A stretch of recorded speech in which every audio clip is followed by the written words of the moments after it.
China की नज़र इस यू टर्न पर है जो मामूली यू टर्न नहीं बल्कि आने वाले सालों में कई जंगें भी करवा सकता है।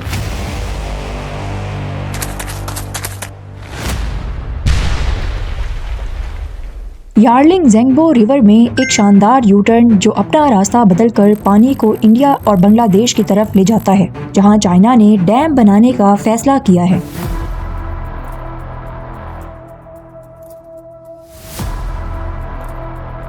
यार्लिंग ज़ेंगबो का ये हिस्सा हिमालय के ऊंचे पहाड़ों से लिपटा हुआ है। ये तिब्बत में मौजूद दरिया का वो चुकाव है जिसे ग्रेट बेंड भी कहते हैं। इंडिया में इस रिवर को ब्रह्मपुत्र कहा जाता है। ये दरिया 7000 मीटर ऊंचे पहाड़ों के दरमियान बहते हुए एक जबरदस्त यू टर्न बनाता है। यू टर्न से पहले पानी की ऊंचाई होती है 2870 मीटर और टर्न के बाद सिर्फ 870 मीटर यानी तकरीबन 2000 मीटर का स्लोप जो हाइड्रो पावर के लिए आइडियल माना जाता है। चाइनीज एक्सपर्ट के मुताबिक यहाँ एक 40 से 50 किलोमीटर लंबी टनल बनाई जाएगी और इसे 2000 मीटर नीचे गिराया जाएगा जो 60 गीगावाट तक इलेक्ट्रिसिटी बना सकेगी, यानी गॉर्जियस डैम से 3 गुना ज्यादा ताकतवर। इस प्रोजेक्ट को मोटो हाइड्रो पावर स्टेशन का नाम दिया गया है, लेकिन जहां इस प्रोजेक्ट के फायदे हैं वहां कई नुकसानात भी हैं।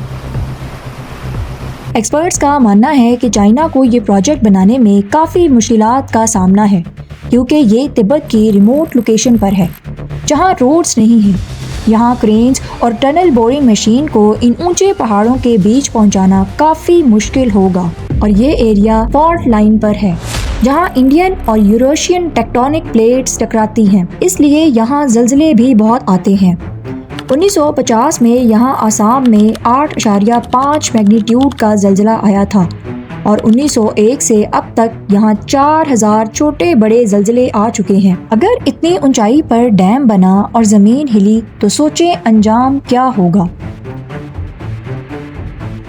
इसके अलावा ये इलाका लैंडस्लाइड्स के लिए भी मशहूर है। 2021 में लैंडस्लाइड्स की वजह से यार्लिंग ज़ेंगबो रिवर का एक हिस्सा ब्लॉक हो गया था, जिसकी वजह से पानी को अपना रास्ता बदलना पड़ा, जिससे निचले इलाकों में फ्लैश फ्लड्स आए और कई लोग मर गए। इन मसलों के साथ चाइना को सबसे बड़ा डैम बनाने के लिए इंडिया को भी फेस करना होगा क्योंकि ये रिवर बाद में इंडिया में अरुणाचल प्रदेश में जाता है, वही जगह जिसे चाइना अपना हिस्सा कहता है। 1960 से 2020 तक इंडिया और चाइना के दरमियान कई क्लैशेस हो चुके हैं और ठीक डिस्प्यूटेड बॉर्डर से 50 किलोमीटर दूर दुनिया का सबसे बड़ा डैम बनाना खतरे से खाली नहीं होगा क्योंकि ये दोनों मुल्क ही न्यूक्लियर पावर हैं। इस डैम से चाइना का इंडिया और बांग्लादेश में जाने वाले पानी पर फुल कंट्रोल हो सकता है, जिसे चाइना अपने हथियार के तौर पर इस्तेमाल कर सकता है।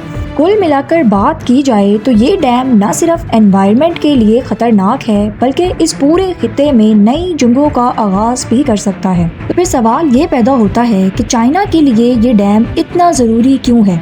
चाइना की 70% इलेक्ट्रिसिटी फॉसिल फ्यूल से हासिल होती है।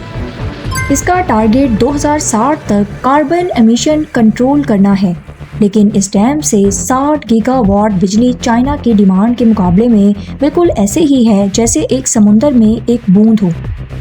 असल बदलाव लाने के लिए चाइना को सिर्फ डैम्स नहीं बल्कि सोलर, वाइंड और न्यूक्लियर एनर्जी पर भी भरोसा करना होगा। ये थी हमारी आज की वीडियो। आपके इस वीडियो के बारे में क्या राय है हमें कमेंट सेक्शन में ज़रूर बताइएगा। फिर मिलेंगे किसी और दिलचस्प टॉपिक के साथ, तब तक के लिए गुड बाय।